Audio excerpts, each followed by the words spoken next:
Buddy, David here, and this is another Dungeons & Dragons 5th edition class tutorials breakdown, and this particular tutorial deals with the monk archetype, the way of the four elements. Now, the monk is a very strong class in 5th edition.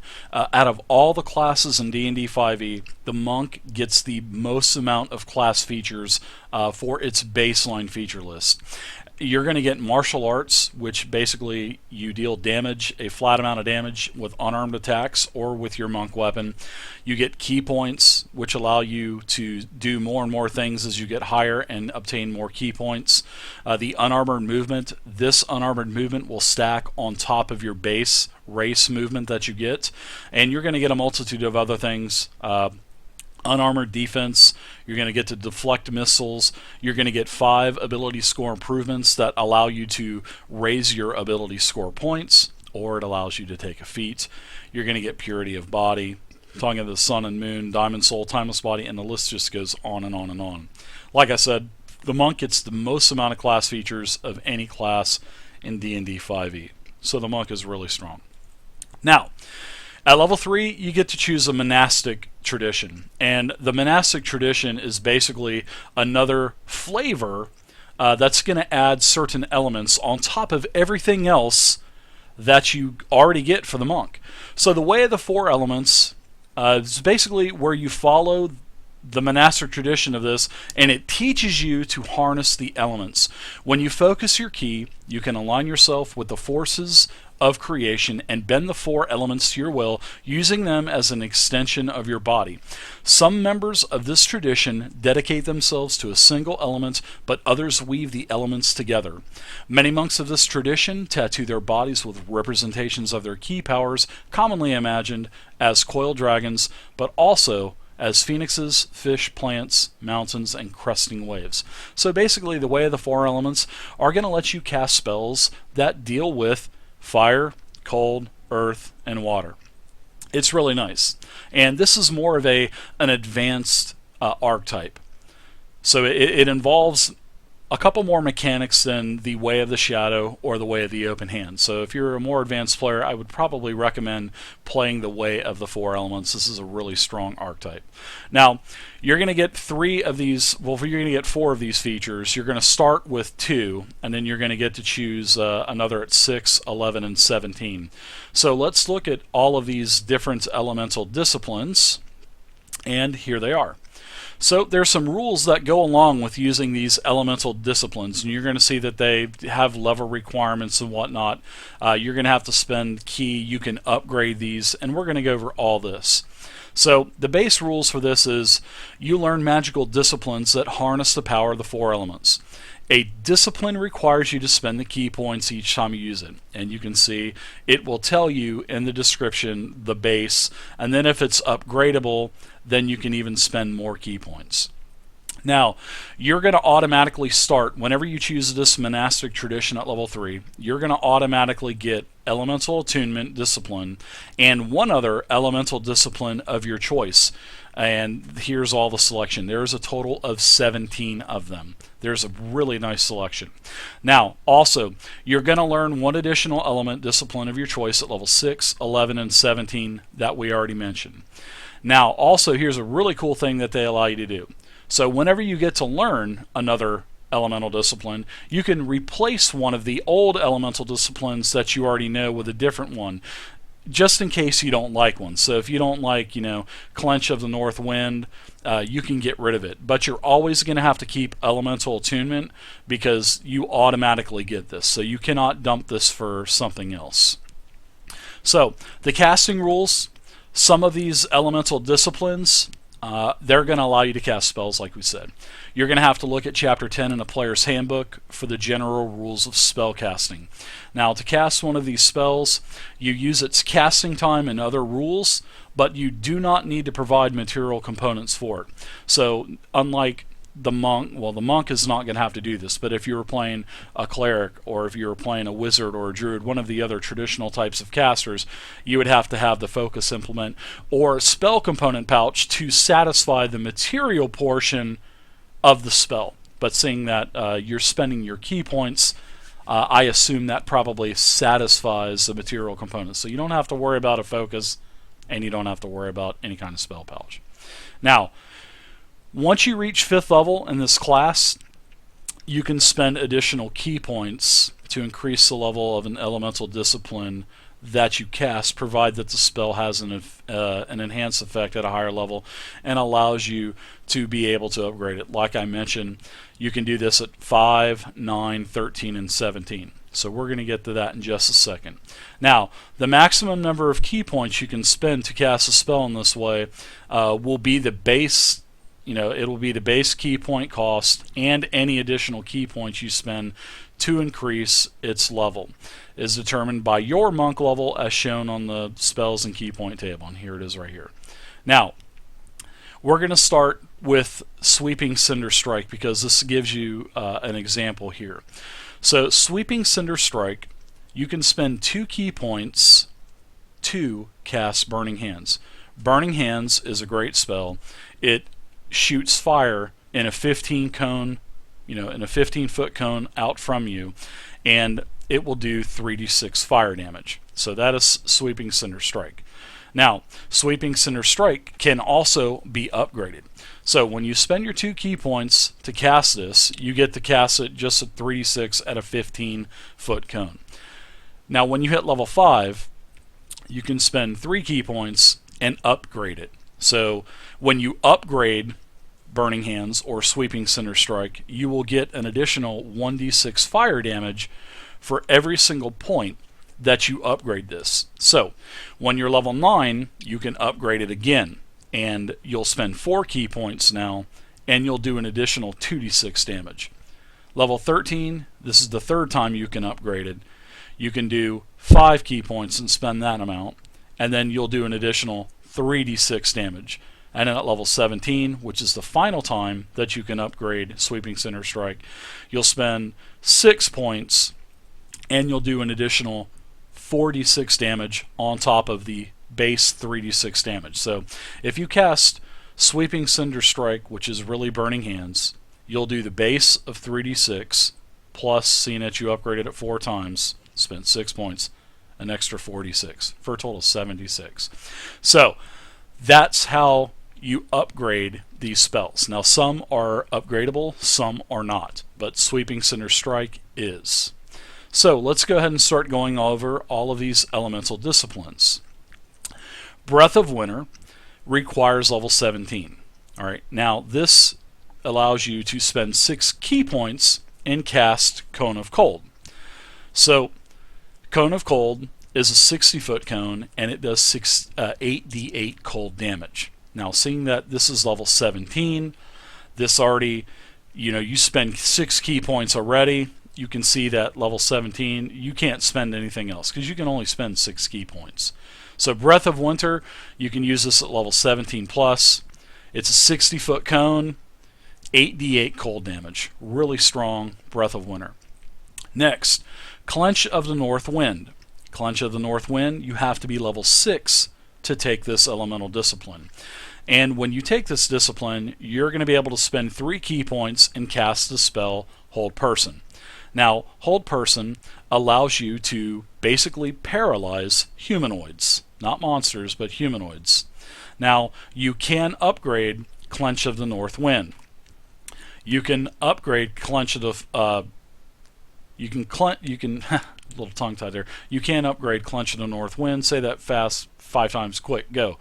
You can upgrade it at level 9. You can see that it costs 3 points to start, and it's got the 6th level requirement. So at level 9, you can upgrade this, spend 4 points. Now, when you upgrade Clench of the North Wind or Hold Person, every point allows you to not only upgrade it, but you can actually hold an additional target. So when you upgrade it at level 9 and spend 4 key points, you can now hold 2, as long as it's within a certain radius. Upgrade it again at 13, you can hold additional couple people. And then it just goes up. So Clench of the North Wind, Hold Person, really nice, and it's really nice that they allow you to upgrade this. Now, Elemental Attunement, this is what you're going to get automatically by default. So this is one of the elemental disciplines that you cannot trade back in to take something else. So, Elemental Attunement is where you can use your action to briefly control elemental forces nearby, causing one of the following effects of your choice, and there's 4 to choose from.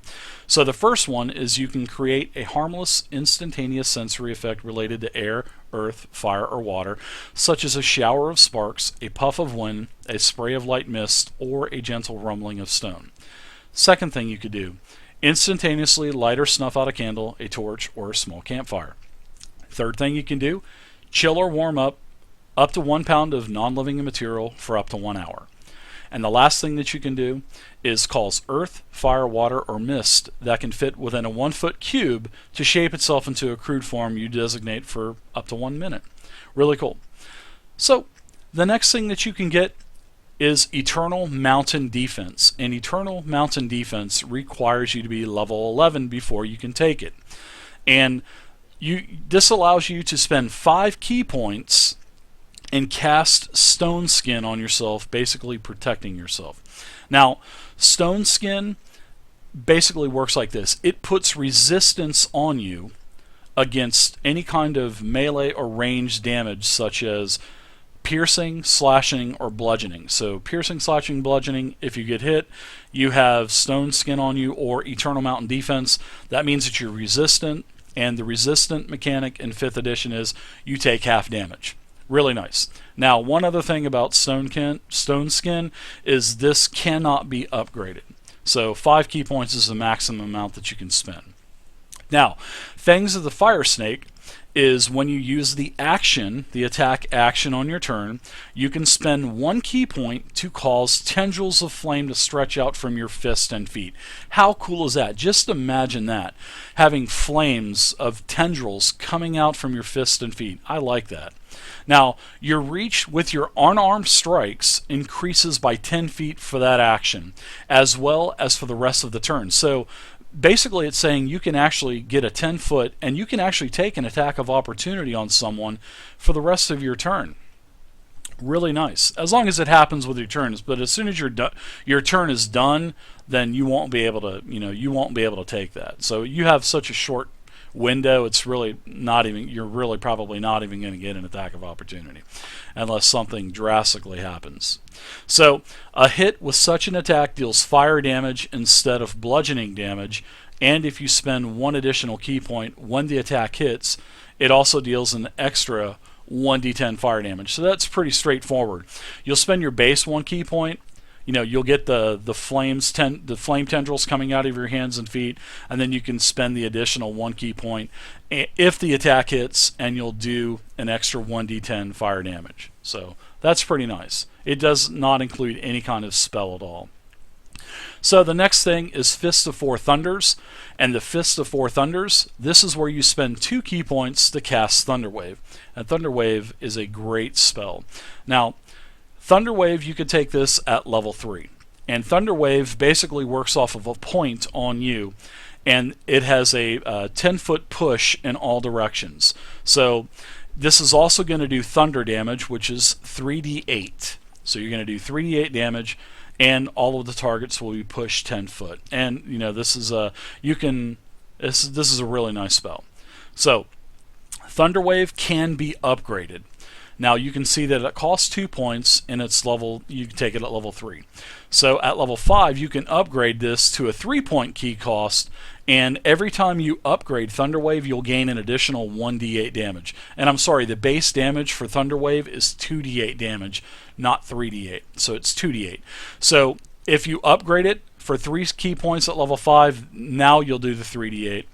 Then 4d8, 5d8, 6d8, and then you can upgrade it at level 9, 13, and 17. So it's pretty straightforward. Next is Fist of Unbroken Air, and this is where you can create a blast of compressed air that strikes like a mighty fist. As an action, you can spend 2 key points and choose a creature within 30 feet of you. That creature must make a strength saving throw. On a failed strength saving throw, that creature will take 3d10 bludgeoning damage plus an additional 1d10 bludgeoning damage for each additional key point you decide to spend. And you can push the creature up to 20 feet away or knock it prone. So if you push it up to 20 feet, and it has to be in a straight line, or if you don't want to push it, you can just knock it prone. Now, If the creature makes a successful strength saving throw, then the creature will only take half as much damage, and you do not get to knock it prone, or you do not get to push it. So there you go. It's pretty straightforward. And that was Fists of Unbroken Air. Now, Flames of the Phoenix is a great one.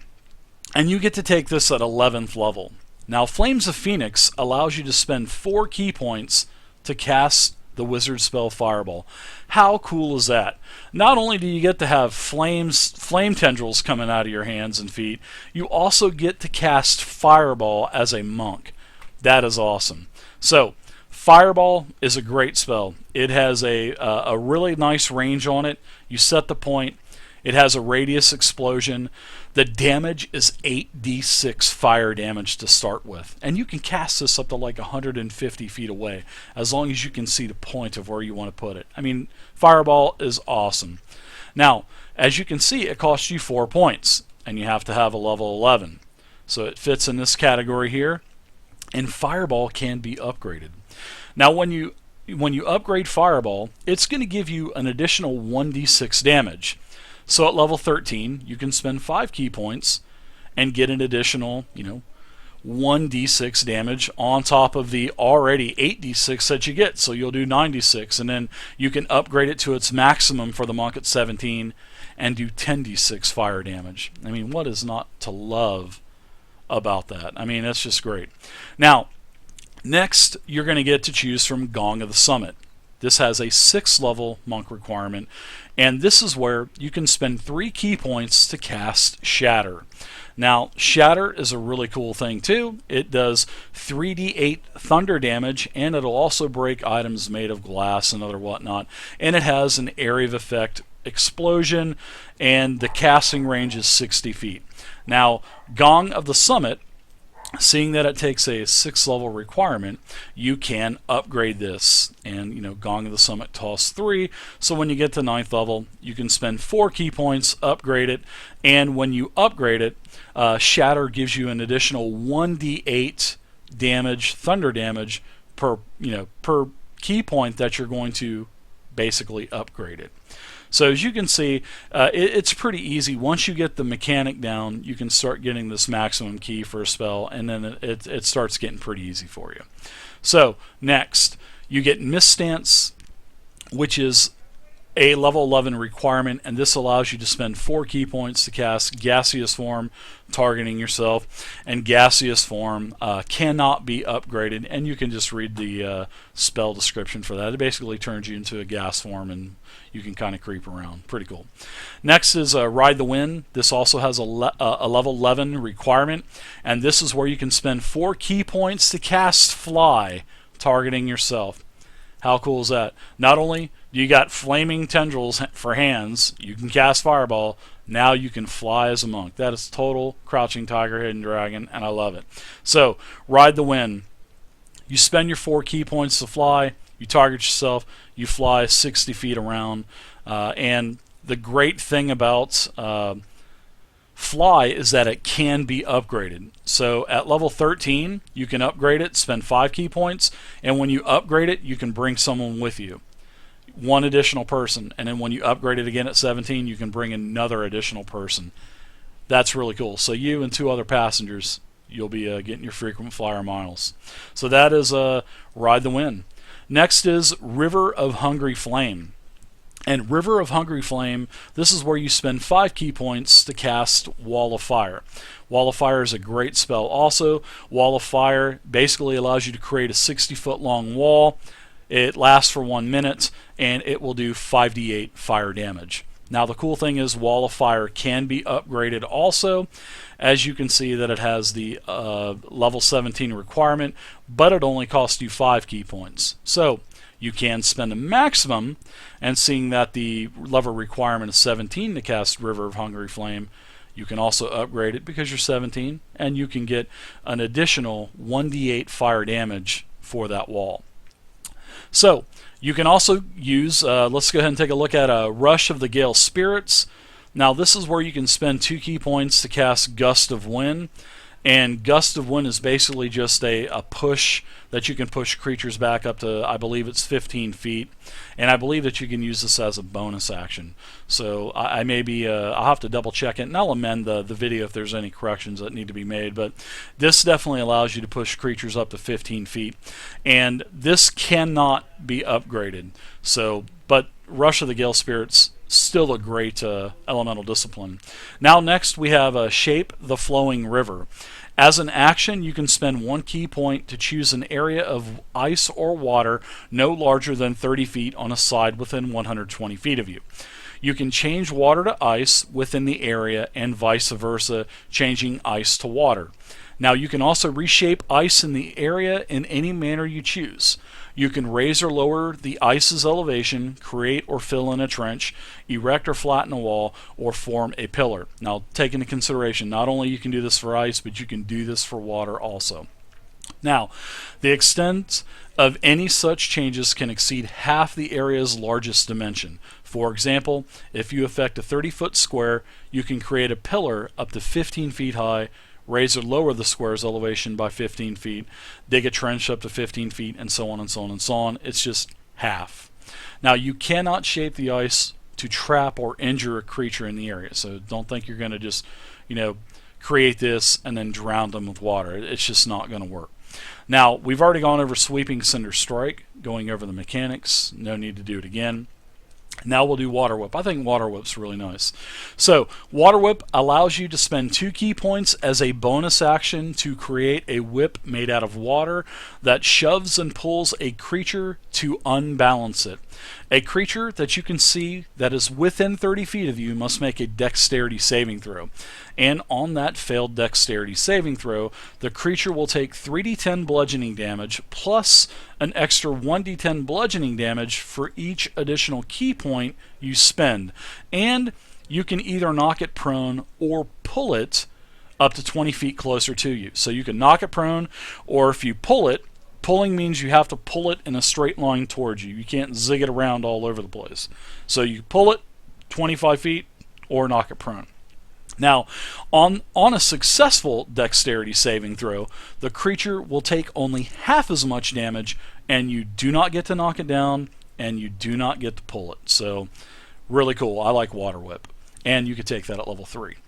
Last is Wave of Rolling Earth. This has a level 17th requirement. This works where you can spend 6 key points to cast Wall of Stone. This works basically as it sounds. You create a wall up to a certain amount of earth, and you can place it around, move it, manipulate it, and you'll just have to read the spell description to get the extent of the full capability of casting Wall of Stone. So there you go, everybody. There's a lot to talk about with the Way of the Four Elements. It is a more advanced type of class archetype. I really enjoy it, and if you want to try one of these Way of the Four Elements, please check out my website, tabletopping.net. You can choose 1 through level 20, every class, every archetype for D&D 5th edition. There are over 840 character sheets to choose from on awesome 3-page PDFs. So if you want to try one of these at level 10, just take it off the website and go. So feel free to leave a comment down below. Please subscribe to the YouTube channel, and I'll see you next time in happy gaming.